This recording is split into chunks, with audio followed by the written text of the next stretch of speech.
ᱢᱚᱬᱮᱜᱮᱞ ᱛᱩᱨᱩᱭ ᱜᱮᱴᱩᱰᱟᱹᱜ 3 ᱢᱤᱴᱟᱨ ᱮᱦᱚᱵ ᱮᱱᱟ ᱛᱮᱦᱮᱧᱟᱜ ᱥᱤᱸᱜᱟᱹᱲ ᱵᱮᱲᱟ ᱨᱮᱭᱟᱜ ᱥᱟᱱᱛᱟᱲᱤ ᱟᱠᱷᱲᱟ।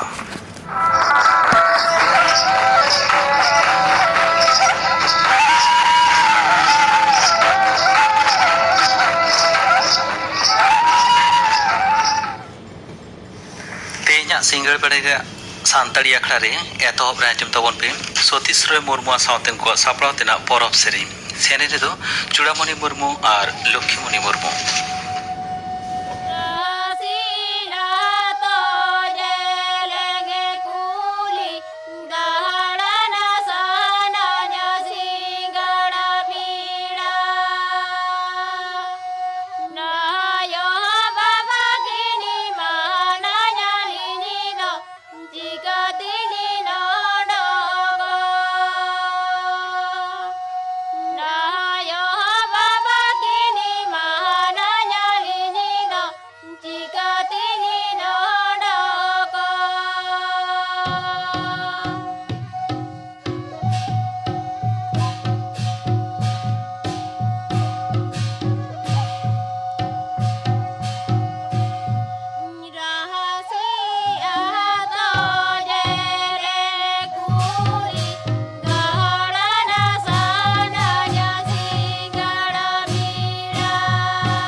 ᱥᱚᱛᱤᱥ ᱨᱚᱭ ᱢᱩᱨᱢᱩᱣᱟᱜ ᱥᱟᱶᱛᱮᱱ ᱠᱚᱣᱟᱜ ᱥᱟᱯᱲᱟᱣ ᱛᱮᱱᱟᱜ ᱯᱚᱨᱚᱵᱽ ᱥᱮᱨᱮᱧ ᱯᱮ ᱟᱸᱡᱚᱢ ᱠᱮᱫ ᱛᱟᱵᱚᱱᱟ। ᱥᱮᱨᱮᱧ ᱫᱚᱠᱤᱱ ᱛᱟᱦᱮᱸ ᱠᱟᱱᱟ ᱪᱩᱲᱟᱢᱚণᱤ ᱢᱩᱨᱢᱩ ᱟᱨ ᱞᱚᱠᱠᱷᱤᱢᱚণᱤ ᱢᱩᱨᱢᱩ। আর মিদ ঘড়ি তাᱭᱚᱢ আᱸᱡᱚᱢᱚᱜᱼᱟ খবর।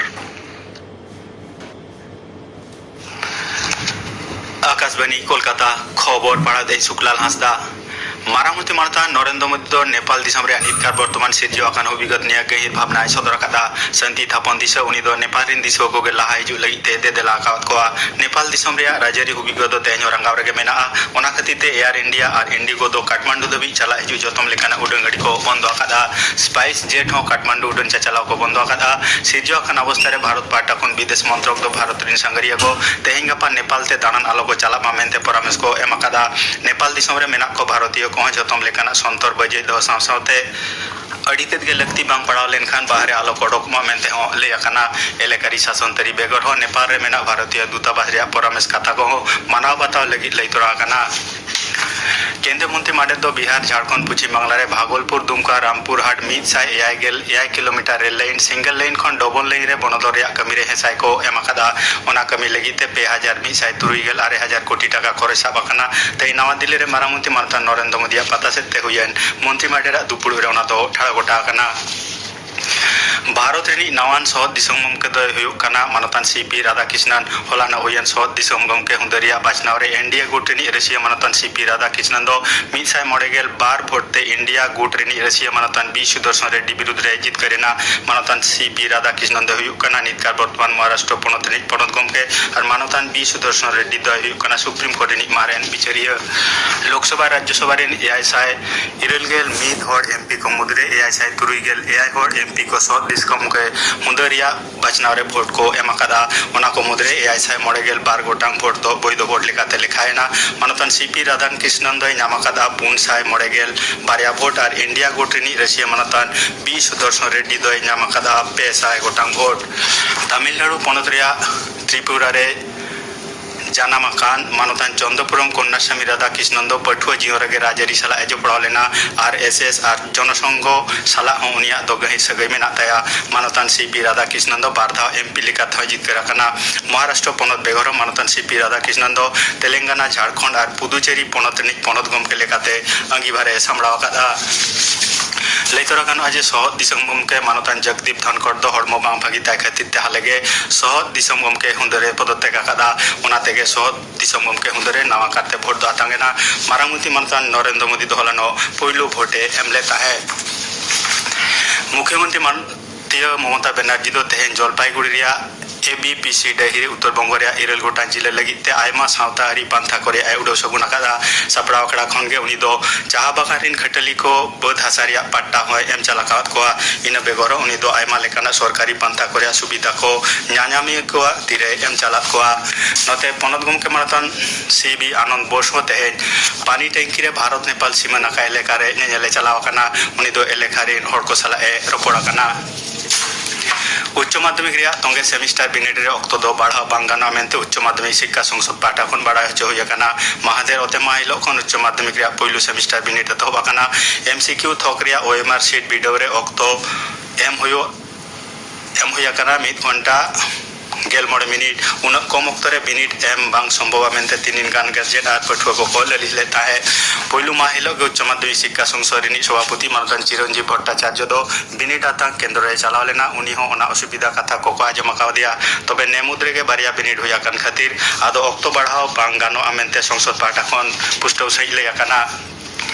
पश्चिम बांगला पनत सरकार दो भोटार लिस्टी सुद्रव कमी एसआईआर रे रेशन कार्ड और स्वास्थ्य साथी कार्ड सेलेद गानो रिया कथाय प्रस्ताव आकादा ने मुद्रेगे ओना प्रस्ताव दो पनत रिया मुख्य बाचन पिसारा डिपोट पाटा खन बाचन कमिशन टेन भेजा होया काना पनत रिन जिला शासनिया को परामर्श अनुसार गे ओना दो ठाड़ा गोटा काना हलानो सिंगड़ वक्ते पनत रिन सीईओ मानतान मनोज अग्रवाल दो दिल्ली रे सपड़ाव कान बाचन कमिशन दुपुड़ मांग ओना प्रस्ताव रिया मिटन खसड़ा रिपोर्ट कमिशन टेने भेजा आकादा तेहेन दो विप्लवी ज्योतिन्द्र नाथ मुखोपाध्याय 111 आना जीवी आलाय महाकाना भारत दिसम रे फुरगल लड़ाई रे उनी दो बाघा ज्योतिन जुतुम तेगे उपरुम लेना इंग्लिश शासन विरुद्ध रे बाघा ज्योतिन दो हथियार ᱞᱟᱲᱟᱣᱨᱟ ᱨᱮ ᱥᱮᱞᱮᱫ ᱞᱮᱱᱟ ᱵᱟᱜᱟ ᱡᱚᱛᱤᱱ ᱫᱚ ᱩᱱ ᱚᱠᱛᱮ ᱵᱟᱝᱞᱟ ᱨᱮᱭᱟᱜ ᱵᱤᱯᱞᱚᱵী ᱥᱚᱝᱜᱚᱴᱷᱚᱱ ᱡᱩᱜᱟᱱᱛᱚᱨ ᱫᱚᱞ ᱨᱤᱱᱤᱡ ᱞᱤᱰᱟᱨᱮ ᱛᱟᱦᱮᱸ ᱠᱟᱱᱟ ᱵᱟᱜᱟ ᱡᱚᱛᱤᱱ ᱫᱚ ᱥᱨᱤ অরবিন্দᱚᱣᱟᱜ ᱪᱷᱟᱛᱟ ᱞᱟᱛᱟᱨ ᱨᱮ ᱛᱟᱦᱮᱸ ᱠᱟᱛᱮ ᱤᱝᱨᱮᱡᱽ ᱠᱚ ᱵᱤᱨᱩᱫᱽ ᱨᱮ ᱞᱟᱹᱲᱦᱟᱹᱭ ᱟᱠᱟᱫᱟ ᱦᱟᱹᱛᱤᱭᱟᱹᱨᱟᱱ ᱞᱟᱹᱲᱦᱟᱹᱭ ᱚᱠᱛᱮ ᱵᱟᱜᱟ ᱡᱚᱛᱤᱱ ᱫᱚ ᱩᱲᱤᱥᱥᱟ ᱯᱚᱱᱚᱛ ᱨᱮᱭᱟᱜ ᱵᱟᱞᱮᱥᱥᱚᱨ ᱨᱮ ᱤᱝᱨᱮᱡᱽ ᱠᱚᱣᱟᱜ ᱥᱮᱸᱜᱮᱞ ᱴᱩᱴᱤ ᱛᱮ ᱜᱷᱟᱹᱞ ᱞᱮᱱᱟ ᱚᱸᱰᱮᱱᱟᱜ ᱦᱟᱥᱯᱟᱛᱟᱞ ᱨᱮᱜᱮ ᱩᱱᱤᱭᱟᱜ ᱡᱤᱣᱤ ᱛᱤᱫᱟᱹᱲᱤᱡ ᱞᱮᱱ ᱛᱟᱭᱟ ᱛᱮᱦᱮᱧ ᱠᱷᱚᱱ 110 ᱥᱮᱨᱢᱟ ᱢᱟᱲᱟᱝ ᱩᱲᱤᱥᱥᱟ ᱯᱚᱱᱚᱛ ᱵᱟᱞᱮᱥᱥᱚᱨ ᱨᱮᱭᱟᱜ ᱪᱚᱥᱟ ᱠᱷᱚᱸᱰ ᱨᱮ ᱫᱤᱥᱚᱢ ᱨᱮᱭᱟᱜ ᱯᱷᱩᱱᱩᱨᱜᱟᱹᱞ ᱞᱟᱹᱲᱦᱟᱹᱭ ᱨᱮ ᱢᱤᱫ ᱧᱩᱢᱟᱱᱟᱜ ᱱᱟᱜᱟᱢ ᱠᱚ ᱚᱞ ᱟᱠᱟᱫᱟ ᱵᱟᱝᱞᱟ ᱨᱤᱱᱤᱡ ᱵᱤᱯᱞᱚᱵী ᱵᱟᱜᱟ ᱡᱚᱛᱤᱱ ᱟᱨ ᱟᱡᱨᱤᱱ 4 ᱦᱚᱲ ᱵᱤᱯᱞᱚᱵী ᱜᱟᱛᱮ ᱠᱚ ᱛᱮᱦᱮᱧ ᱫᱚ ᱩᱱᱠᱩ 9 ᱦᱚᱲ ᱵᱤᱨ ᱵᱟᱱᱴᱟ ᱠᱚᱜᱮ ᱢᱟᱹᱱ ᱥᱟᱞᱟᱜ ᱠᱚ ᱩᱱᱩᱭᱦᱟᱹᱨᱮᱫ ᱠᱚᱣᱟ ᱠᱚᱲᱟ ᱦᱚᱯᱚᱱ ᱠᱚᱣᱟᱜ 12 ᱳᱵᱷᱟᱨ ᱨᱮᱭᱟᱜ ᱮᱥᱤᱭᱟ ᱠᱟᱯ ᱠᱨᱤᱠᱮᱴ ᱨᱮ ᱛᱮᱦᱮᱧ ᱫᱚ ᱵᱷᱟᱨᱚᱛ ᱟᱨ ᱥᱚᱝযᱩᱠᱛᱚ ᱟᱨᱚᱵ ᱟᱢᱤᱨᱥᱟᱦᱤ ᱠᱤᱱ ᱥᱟᱢᱟᱝ ᱫᱟᱯᱨᱟᱢᱚᱜᱼᱟ ᱫᱩᱵᱟᱭ ᱫᱮᱥ ᱫᱤᱥᱚᱢ ᱠᱨᱤᱠᱮᱴ ᱥᱴᱮᱰᱤᱭᱟᱢ ᱨᱮ ᱠᱷᱮᱞᱳᱰ ᱫᱚ ᱮᱛᱚᱦᱚᱵᱟ ᱵᱷᱟᱨᱚᱛᱟᱜ ᱚᱠᱛᱚᱝᱥᱟᱨ ᱧᱤᱫᱟᱹ 9 ᱴᱟᱲᱟᱝ ᱚᱠᱛᱮ ᱦᱚᱞᱟᱱᱚᱜ ᱦᱩᱭᱮᱱ ᱩᱰᱟᱹᱣ ᱠᱷᱮᱞᱳᱰ ᱨᱮ ᱟᱯᱷᱜᱟᱱᱤᱥᱛᱟᱱ ᱫᱚ 94 ᱨᱟᱱᱛᱮ ᱦᱚᱝᱠᱚᱝ ᱪᱟᱭᱱᱟ ᱵᱤᱨᱩᱫᱽ ᱨᱮᱠᱚ ᱡᱤᱛᱠᱟᱹᱨ ᱟᱠᱟᱱᱟ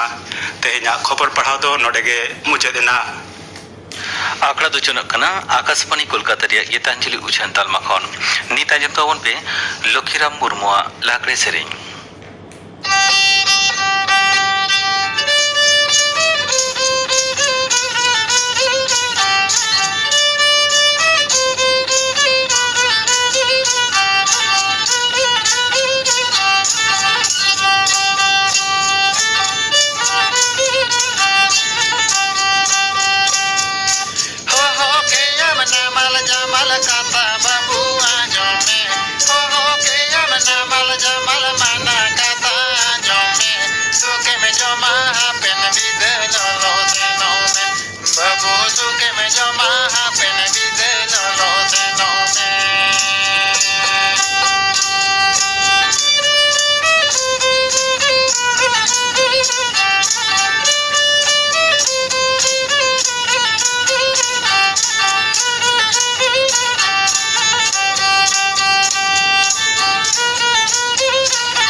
ᱞᱟᱜᱽᱲᱮ ᱥᱮᱨᱮᱧ ᱯᱮ ᱟᱸᱡᱚᱢ ᱠᱮᱫᱟ ᱥᱮᱨᱮᱧ ᱠᱮᱫᱟᱭ ᱞᱚᱠᱷᱤᱨᱟᱢ ᱢᱩᱨᱢᱩ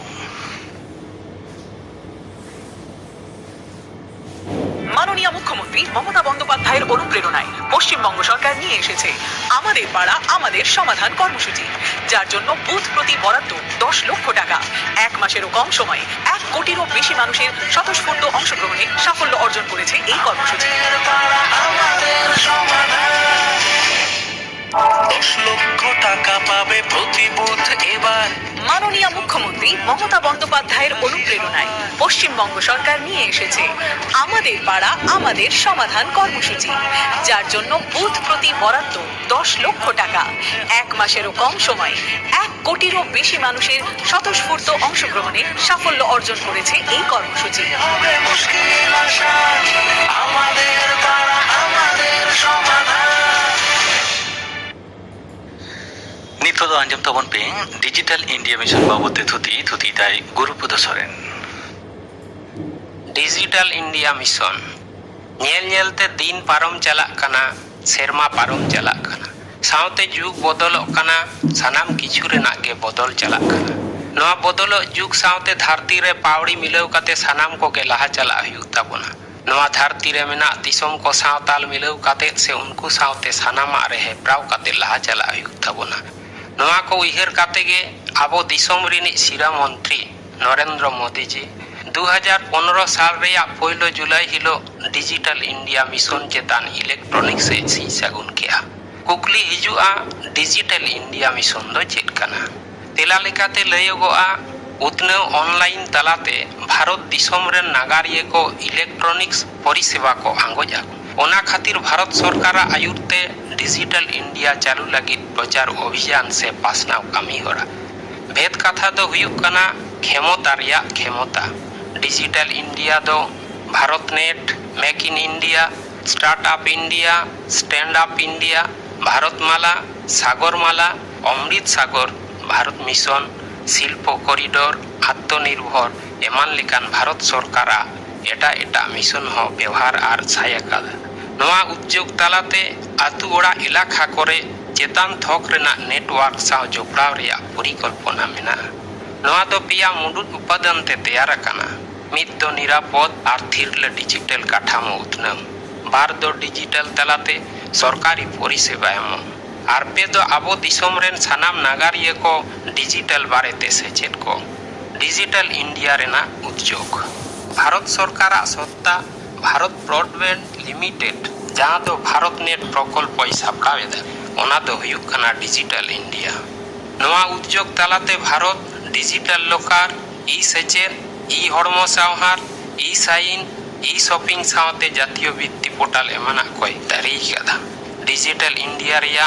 ভাকরা লেখাতে ভারত সরকারা বটনেট সাফাই তালমা চালুই লাগিদে পরিকল্পনা ওকাদা ন্যাশনাল ই গভর্নেন্স নোয়া প্ল্যান রিয়া জোস দো হুয়ুক কানা সানাম লেকান পরিষেবা কো অনলাইন রে আগুই mygov.in নোয়া দো হুয়ুক কানা নীতি আর শাসন বিষয় রে ইনপুট ধারণা হাটিং রিয়া মিড প্ল্যাটফর্ম নোয়া দো গাপাল মারাও আর পাসনাও হরা বারেতে নাগারিয়ে কোয়া মিড প্ল্যাটফর্ম কানা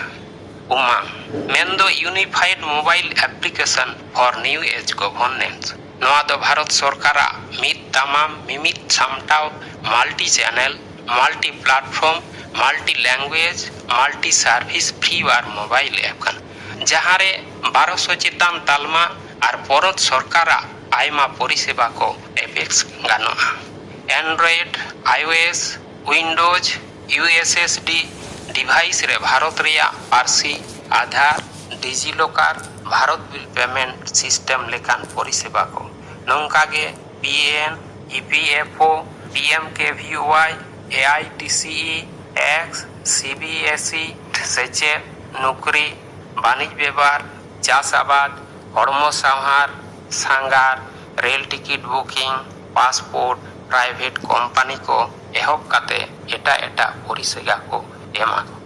ই সাইন ফ্রেমওয়ার্ক নোয়া দো নাগারিয়ে কোয়া আধার প্রমাণীকরণ লেকাতে অনলাইন তে মিটান নথি রে সই স্বচ্ছ ভারত মিশন মোবাইল অ্যাপ দো হড়া আর সরকারি গাঁওতা কো স্বচ্ছ ভারত মিশন রিয়া জস আওদার লাগিতে ব্যবহার কাদা ই হাসপাতাল নোয়া অ্যাপ্লিকেশন দো দামান পরিষেবা এমা যেলেকা অনলাইন রেজিস্ট্রেশন ফিজ এমো অ্যাপয়েন্টমেন্ট হাতাও অনলাইন ডায়াগনস্টিক রিপোর্ট অনলাইন তে মায়াম লাগি খোঁজ খবর এমান কো ডিজিটাল হাজরা 2015 সাল রিয়া 1 জুলাই রে শিরামন্ত্রী নরেন্দ্র মোদি জিয়া আয়ুরতে অ্যাটেন্ডেন্স gov.in চালু আকানা নোয়াতে যথাত অক্ত নাপিত সরকারি চাকরিয়ান কোয়া হাজরা রেকর্ড দহ নোয়া উদ্যোগ তালাতে দিল্লি রেনা তালমা সরকারি অফিস রে বায়োমেট্রিক অ্যাটেন্ডেন্স সিস্টেম যথাতান তালাতে চালু লেনা ব্যাক এন্ড ডিজিটাইজেশন নোয়াতে ব্ল্যাক মানি চাবা কা লাগিতে ভারত রে 2016 সাল রিয়া বাজেট রে কর ফাঁকি আটকাও লাগিতে ডেটা অ্যানালিটিক ব্যবহার সাথে 11টি প্রযুক্তি উচ্ছেন লেনা কারিগর উদ্যোগ তালাতে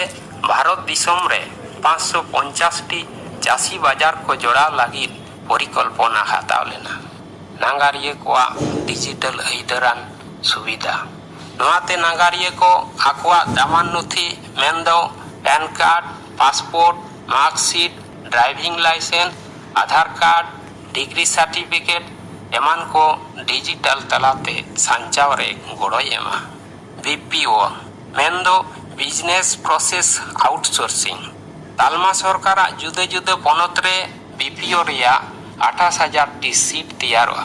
আর পনᱚᱛ রিয়া সানাম পঞ্চায়েত রে কম রিয়া মিটটান কমন সার্ভিস সেন্টার তেয়ার রেনাᱜ পরিকল্পনায় হাতাও আকাদা। গ্রামীণ ভারত ডিজিটাল ভারত সাথে জপড়াও কাগ লাगिद ते ভারত সরকার গুগল মাইক্রোসফট আর রেডিফ সাথে ইমেল পরিষেবা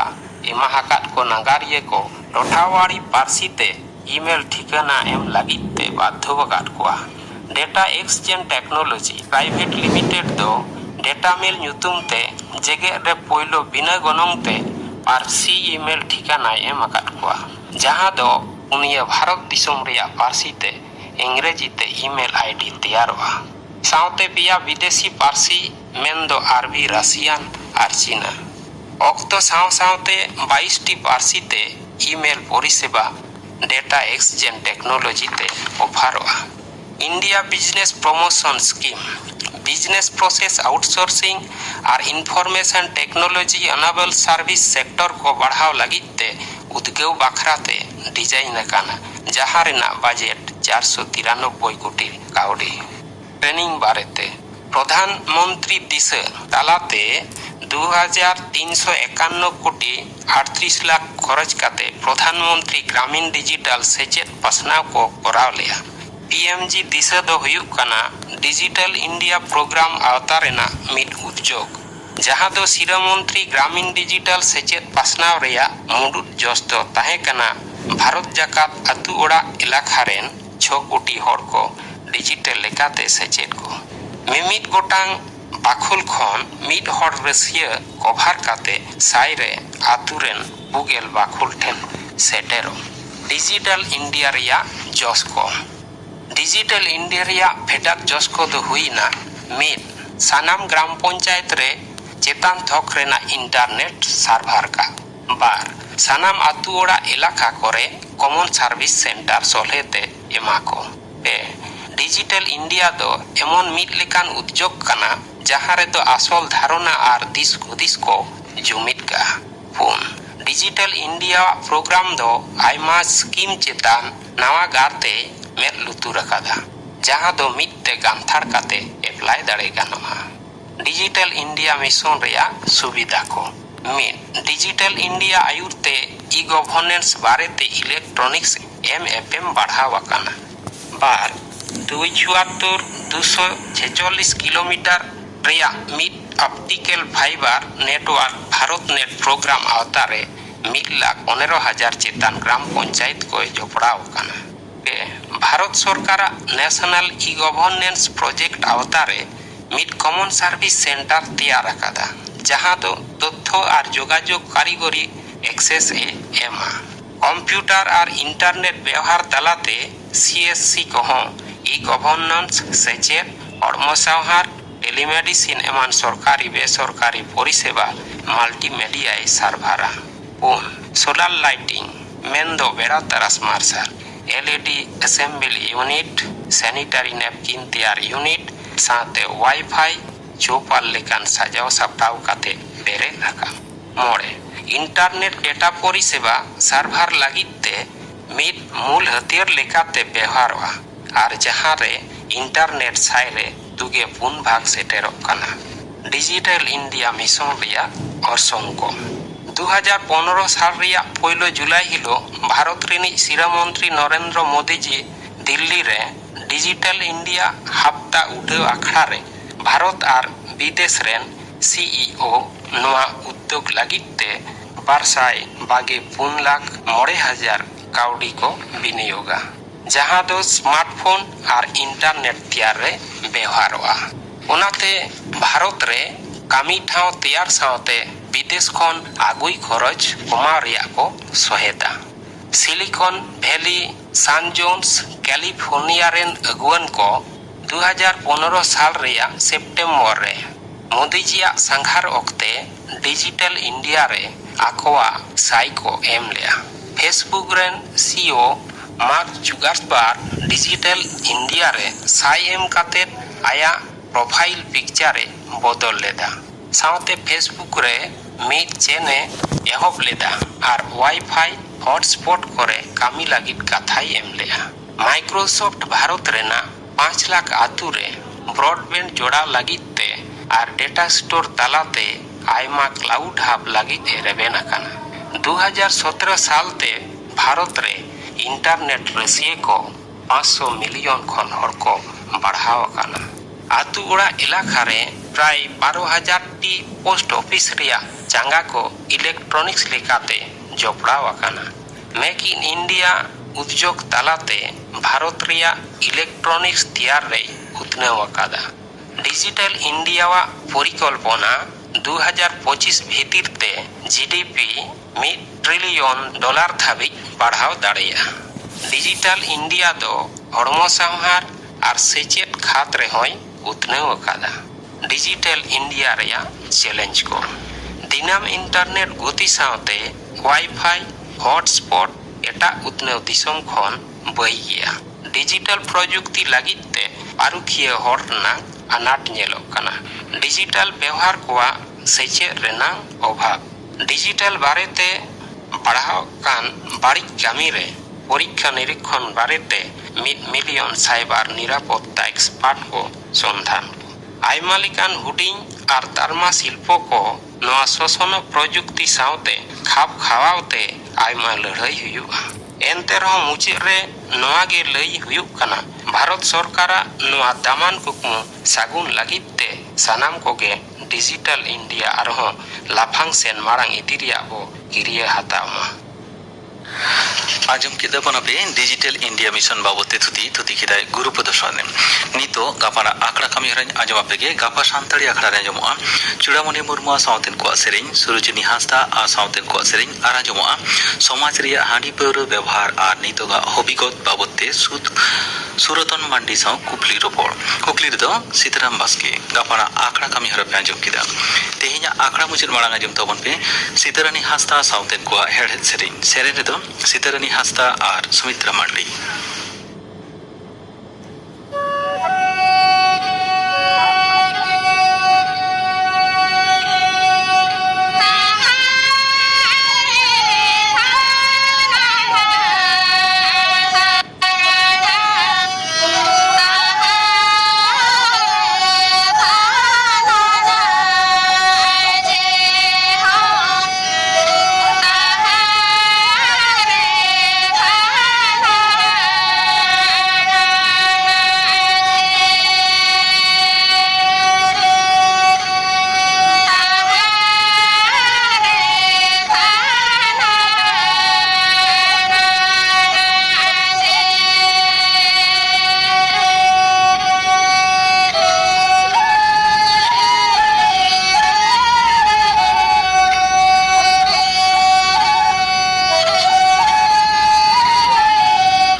ᱦᱟᱸᱥᱫᱟ ᱥᱟᱶᱛᱮᱱ ᱠᱚᱣᱟᱜ ᱦᱮᱲᱦᱮᱫ ᱥᱮᱨᱮᱧ ᱯᱮ ᱟᱸᱡᱚᱢ ᱠᱮᱫ ᱛᱟᱵᱚᱱᱟ ᱥᱮᱨᱮᱧ ᱫᱚᱠᱤᱱ ᱛᱟᱦᱮᱸ ᱠᱟᱱᱟ ᱥᱤᱛᱟᱨᱟᱱᱤ ᱦᱟᱸᱥᱫᱟ ᱟᱨ ᱥᱩᱢᱤᱛᱨᱟ ᱢᱟᱱᱰᱤ ᱱᱚᱣᱟ ᱥᱟᱶᱛᱮᱜᱮ ᱛᱮᱦᱮᱧᱟᱜ ᱥᱟᱱᱛᱟᱲᱤ ᱟᱠᱷᱲᱟ ᱫᱚ ᱱᱚᱰᱮ ᱜᱮ ᱢᱩᱪᱟᱹᱫ ᱮᱱᱟ